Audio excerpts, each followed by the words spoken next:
Cristiano Zanin tomou posse no Supremo Tribunal Federal. O novo ministro assume após meses de discussões sobre a sua relação com o presidente que o indicou, e discussões que indagaram como ele vai lidar com casos envolvendo a operação que fez sua carreira despontar. O novo ministro assume sem dar pistas sobre a sua opinião em relação a temas que serão votados na corte. O novo ministro assume e vai ter que começar a se posicionar. Eu sou a Aline Pellegrini e esse é o Durma Com Essa, o podcast de notícias do Nexo.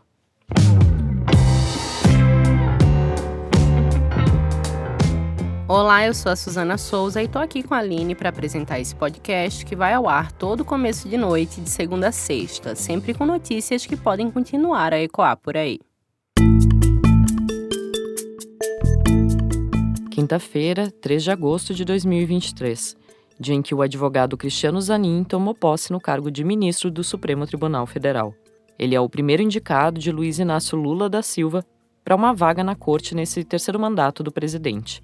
O Zanin vai poder trabalhar no tribunal até 2050, quando completa 75 anos, idade limite para os juízes se aposentarem. Prometo bem e fielmente cumprir os deveres do cargo de ministro do Supremo Tribunal Federal, em conformidade com a Constituição e as leis da República. Pela Constituição, quando uma vaga na Suprema Corte Brasileira abre, quem tem que indicar um nome é o presidente da República em exercício. Daí, o Senado precisa confirmar a escolha. A Constituição também determina que, para concorrer a uma vaga, é necessário que a pessoa indicada tenha mais de 35 anos e menos de 75, seja brasileira nata e tenha notável saber jurídico e reputação ilibada. A indicação do Zanin foi cercada de polêmica antes mesmo de se concretizar. Isso porque o paulista foi advogado de defesa de Lula nos processos da Operação Lava Jato, pelos quais o presidente cumpriu pena e ficou preso em Curitiba por 1 ano e 7 meses entre 2018 e 2019. Depois, o Lula teve as suas condenações anuladas. Desde que o petista assumiu a presidência em janeiro, informações de bastidores de diversos veículos diziam que a escolha de Lula para o Supremo seria guiada por uma noção de fidelidade do indicado a ele. Isso porque, em anos recentes, ministros escolhidos por governos petistas contrariaram os interesses do partido, tanto em casos penais quanto em ações sobre políticas públicas. Vale lembrar que um Supremo integrado majoritariamente por indicados do PT durante muitos anos referendou a Lava Jato. E em 2018 referendou a impossibilidade de Lula ser candidato à presidência. Em 2016 não deixou Dilma nomear Lula como ministro. Nesse sentido, os analistas do Supremo sempre destacam que a estabilidade que a Constituição garante aos ministros no cargo, até que atinjam a idade de aposentadoria compulsória, dá para eles a possibilidade de se distanciarem de quem os indicou. E isso acontece com frequência. Mas contribui para a percepção de que Lula buscava fidelidade o fato de que Zanin se destaca não por um currículo excepcional, mas por ter se engajado profundamente na defesa do presidente quando ele esteve preso. O advogado se formou em Direito pela PUC de São Paulo em 1999 e não tem doutorado nem mestrado. Especialista em Direito Civil e Processual, ele cuidou da recuperação judicial da Varig, da falência da Transbrasil e da revisão do acordo de leniência da JF.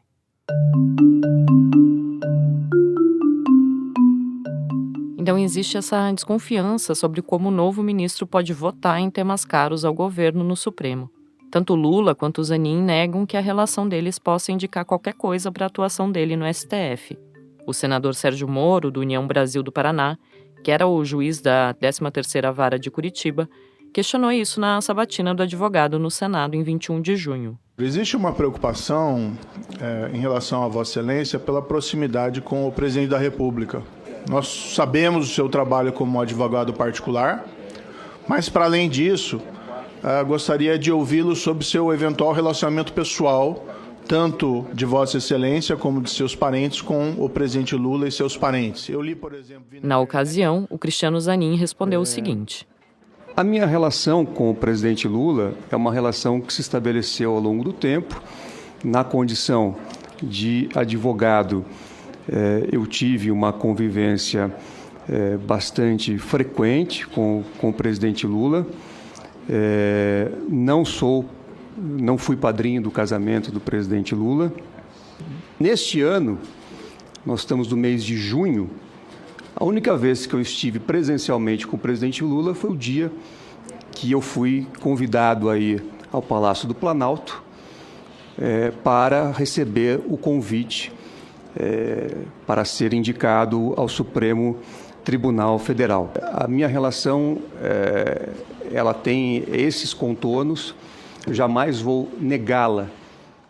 Para o Fernando Fontainha, especialista na sociologia política do judiciário, o que menos contou a favor da indicação do Zanin foi ter sido advogado do Lula. Foi o que contou contra ele, na verdade. O Fontainha disse para o Nexo que é falsa a ideia de que, pela proximidade com o presidente da República, alguém pode se tornar ministro do Supremo. Nas indicações para o tribunal, nenhum presidente garante um nome de sua preferência sem que essa pessoa já tenha construído uma forte coalizão em torno de si. Já Heloísa Machado, que é professora da Fundação Getúlio Vargas, de São Paulo, e uma das coordenadoras do Grupo de Pesquisa Supremo em Pauta, a indicação do advogado pessoal do presidente da República para o cargo teve um erro jurídico. Em entrevista para o Nexo, ela disse que, apesar dele preencher os critérios bastante amplos para a indicação, ela considera que a decisão não foi orientada ao interesse público. A indicação de Zanin para o cargo trouxe desde o início considerações sobre ele não cumprir critérios de imparcialidade determinados pela lei para julgar casos relacionados à Lava Jato. Isso por ter defendido Lula nos processos da operação. Os processos da Lava Jato ficam sob relatoria do ministro Edson Fachin, que faz parte da segunda turma do tribunal. Foi justamente nesse colegiado que se abriu uma vaga com a saída do Ricardo Lewandowski, que se aposentou em abril e foi substituído pelo Zanin. Mas o ministro Dias Toffoli pediu para ser transferido para a segunda turma e, com isso, a cadeira disponível passou a ser, desde o início de maio, na primeira turma. Por causa disso, o Zanin só vai se deparar com casos da Lava Jato que forem ao plenário para serem julgados pelos 11 ministros.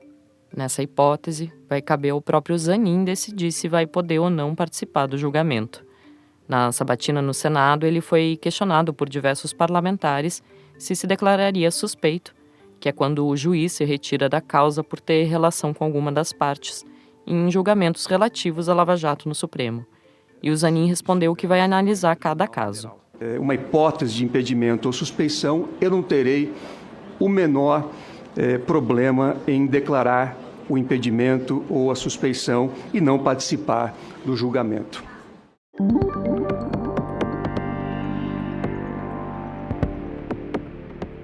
O colegiado é dividido em 2 turmas. E como a gente já disse, o Zanin está na primeira, junto dos ministros Luiz Roberto Barroso, Luiz Fux, Alexandre de Moraes e Carmen Lúcia. Eles podem analisar ainda em 2023 suspeitas de irregularidades na Receita Federal e o aumento de salário de juízes federais. Os casos de maior repercussão estão com a segunda turma, composta por Toffoli, André Mendonça, Gilmar Mendes, Edson Fachin e Cássio Nunes Marques.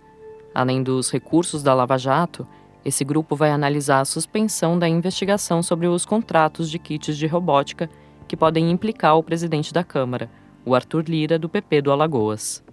Ao ocupar a cadeira do Lewandowski, o Zanin vai assumir mais de 500 processos. Parece muito, mas ele está herdando um dos acervos mais enxutos do tribunal. O novo ministro assume a relatoria de ações como análise de suspeitas de desvios do orçamento secreto, omissões do governo Jair Bolsonaro durante a pandemia e regras da lei das estatais. A opinião de Zanin sobre assuntos controversos ainda é uma incógnita. Considerando que cada ministro do Supremo dá mais importância a um determinado setor da sociedade, na busca de eco e respaldo para suas decisões, desde a sua escolha, analistas não sabem dizer exatamente a qual audiência o Zanin atende, quais valores ele consagra. Parlamentares do PT fizeram conversas informais para tentar decifrar o novo ministro do Supremo. A colunista Malu Gaspar, do jornal O Globo, disse que os parlamentares saíram do mesmo jeito que entraram, sem ter a mínima ideia do que ele pensa.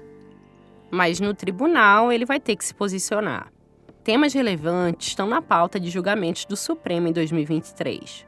Como novo ministro da Corte, o voto de Zanin poderá ser decisivo no julgamento da descriminalização do porte de drogas para uso pessoal. O marco temporal para a demarcação de terras indígenas é outra discussão que deve ser decidida por poucos votos na Corte. Ele também pode ter em seus primeiros meses como ministro o início do julgamento da descriminalização do aborto, já que existe a expectativa que a ministra Rosa Weber insira o tema na pauta. Membros do Supremo acham que ele vai se posicionar de forma conservadora em votações que envolvem a pauta de costumes. Segundo a colunista Carolina Brígido, do portal UOL, a expectativa é que ele vote pela manutenção das regras atuais, defendendo que os temas sejam decididos pelo Congresso.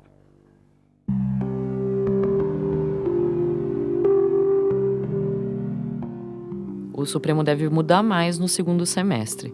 O Lula ainda precisa indicar um nome para a vaga da Rosa Weber, que atualmente preside o tribunal. Ela fica no cargo até o dia 2 de outubro, quando completa 75 anos e precisa se aposentar. A cadeira de Weber já é cobiçada e já existem nomes cotados para a vaga. Até o nome do ministro da Justiça, Flávio Dino, está nas listas que circulam. Mas ele disse na quarta-feira que existe um impedimento ético para que ele integre a corte e que não trabalha pela sua indicação. Outros cotados são o Bruno Dantas, que é presidente do Tribunal de Contas da União, e Rodrigo Pacheco, presidente do Senado.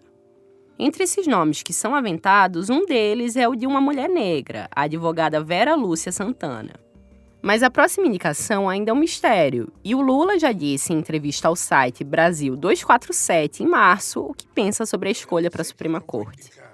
Eu não tenho compromisso oficial com ninguém, com ninguém. Então é um problema meu, que no dia que eu tiver que tomar decisão, eu vou sentar sozinho e vou tomar a minha decisão e vou mandar um nome para o Senado. Enquanto o presidente espera fazer a escolha sozinho, entidades da sociedade civil e alas do governo defendem a indicação de uma ministra negra ao Supremo, para ampliar a diversidade na corte. Atualmente, o tribunal não tem nenhum ministro negro e, com a saída da Rosa Weber, vai ter só mais uma ministra mulher.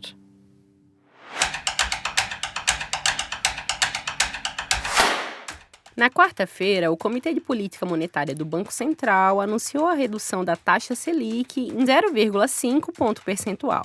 Com a decisão, a taxa básica da economia vai a 13,25% ao ano. O Marcelo Rubissec escreveu sobre o tema. Marcelo, o que isso quer dizer para a economia? Bom, a taxa Selic é a taxa básica de juros no Brasil. Isso quer dizer que ela serve de referência para o resto da economia, seja para os juros cobrados por bancos em empréstimos, para o retorno de quem compra títulos públicos ou para o rendimento de aplicações financeiras. Mas a taxa Selic é também um principal instrumento que o Banco Central tem para cumprir o seu maior objetivo, que é o controle da inflação. Qual que é a ideia? Quando você aumenta os juros, isso encarece o crédito, o que desestimula os investimentos e o consumo, a demanda esfria e você diminui a pressão sobre os preços.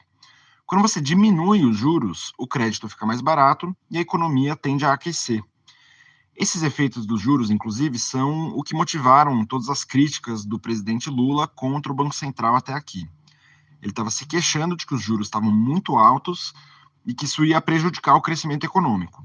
Então, com a decisão de ontem, você tem um certo alívio nessa frente, apesar de que 13,25% ao ano continua sendo uma taxa alta. E, Marcelo, a decisão encerra um período de 12 meses em que a Selic ficou em 13,75% ao ano. O que fica desse período? Olha, eu conversei com economistas que apontaram um pouco do que fica. A primeira coisa é que o Banco Central manteve os juros em 13,75% ao ano, justamente para tentar baixar a inflação. E se a gente for olhar, a gente estava batendo em quase 12% de inflação um ano atrás, e agora a gente está com um pouco mais de 3%. Os economistas que eu ouvi tiveram leituras diferentes de quanto que o Banco Central foi responsável por essa queda e quanto foi resultado de fatores que não estavam sob controle do BC, como choques externos e influências de questões climáticas. Então, há divergências sobre o que causou isso, mas a gente pode com certeza dizer que, em termos de inflação, a gente está melhor agora do que um ano atrás. Outro ponto é a questão do impacto que fica desse período para a economia. Os economistas com quem eu conversei falaram que demora um pouco para os efeitos dos juros mais baixos aparecerem na atividade econômica. E assim, a gente teve um crescimento acima do esperado no começo do ano, mas agora você tem alguns sinais mistos sobre como a atividade econômica está caminhando. Inclusive, tem alguns indicadores que apontam para uma desaceleração. E mais uma vez aqui se tem leituras diferentes sobre se valeu a pena essa política de juros mantidos lá no alto por tanto tempo, quando pode ser que isso tenha atrapalhado, de certa forma, o ritmo de crescimento econômico. O texto do Marcelo você lê em nexojornal.com.br. Lá você acompanha todo o conteúdo que a equipe do Nexo produz diariamente. E para não perder nenhum episódio do Durma Com Essa, inscreva-se na sua plataforma de áudio preferida ou no canal do Nexo no YouTube.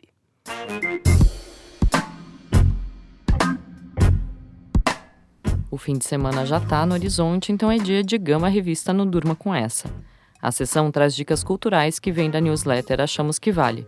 A gente traz um link na descrição do episódio se você quiser receber essas dicas semanalmente por e-mail. Olá, aqui é Isabelle Moreira Lima, editora da Gama Revista. Eu começo a nossa lista de indicações de hoje com 3 dicas para ouvir, sendo 2 podcasts e um som incrível. O primeiro podcast é o da livraria Megafauna. Um personagem surpreendente guia o primeiro episódio do podcast Livros no Centro da Megafauna. É o Gustavo Scarpa, que é jogador de futebol e que fora do campo faz sucesso comentando as obras que ele lê, com micro-resenhas simples e muito bem-humoradas. O programa, que é apresentado pela editora Rita Palmeira, tem a participação dos livreiros da loja. O podcast mergulha nas leituras do entrevistado, enquanto costura dicas de outros títulos que conversam com o tema desse papo principal. A segunda dica de podcast é Alexandre, um original Trovão Mídia. Em 6 episódios, a gente fica sabendo quem é uma das personas mais misteriosas e poderosas desses últimos anos da República. É o ministro do Supremo, Alexandre de Moraes, que entra numa espécie de máquina de raio-x no podcast conduzido por Thaís Bilenque, da revista Piauí. Em 5 meses de apuração, foram ouvidos nomes como Geraldo Alckmin, Flávio Dino, Gilmar Mendes, Hamilton Mourão, Michel Temer e Gilberto Kassab, entre outros. O primeiro episódio é um bom teaser das revelações que ainda vêm por aí. O podcast está no ar em todas as plataformas de áudio às segundas-feiras. A terceira dica para ouvir é o novo álbum do FBC. Dá para dizer que já é mítico, acabou de ser lançado, mas é icônico. As letras exprimem o espírito do tempo. Ele fala coisas do tipo: não quero brigar por mensagens de aplicativo, qual a chance de eu te achar no Insta? E as batidas são modernas e saudosistas ao mesmo tempo. De brinde tem um retorno do saxofone com tudo numa dance music que faz o novo álbum do FBC um dos melhores, se não melhor, deste ano. É ouvir e viciar no minuto 1. E fica difícil dizer qual é a melhor faixa de O Amor, o Perdão e a Tecnologia Irão Nos Levar para Outro Planeta, que é o nome do álbum. Para ler, o novo romance de Joca Reiner Serron traz um matadouro isolado no centro-oeste do país. 3 abatedores e uma secretária planejam um crime. E é em meio a esse cenário desesperador em que uma multidão se vê obrigada a se alimentar com ossos distribuídos como presentes de Natal, que se passa o livro Onde Pastam os Minotauros, lançado agora pela editora Todavia. A obra já foi super elogiada e desenha uma alegórica revolta dos oprimidos contra a tirania do capital. E para terminar, uma dica para assistir. São os dilemas e a delicadeza da 2ª temporada de Heartstopper.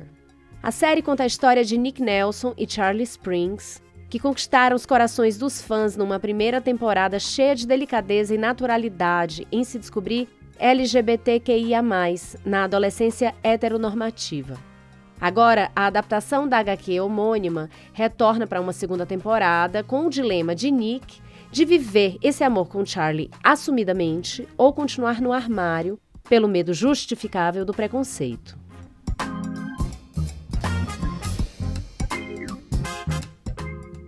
Por hoje é isso, mas na semana que vem a gente volta com mais dicas do Achamos Que Vale. No site da Gama e assinando as nossas newsletters, você pode conferir as nossas dicas todas as semanas. Até semana que vem! Da posse de Cristiano Zanin no Supremo Tribunal Federal, passando pela redução da taxa de juros no Brasil e terminando com as dicas culturais da Gama, durma com essa.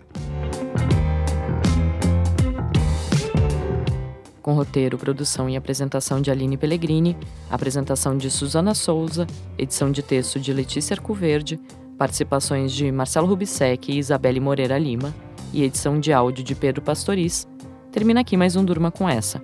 Amanhã é dia de extratos da semana. A gente traz para você um resumo do que foi notícia nos últimos dias. Até!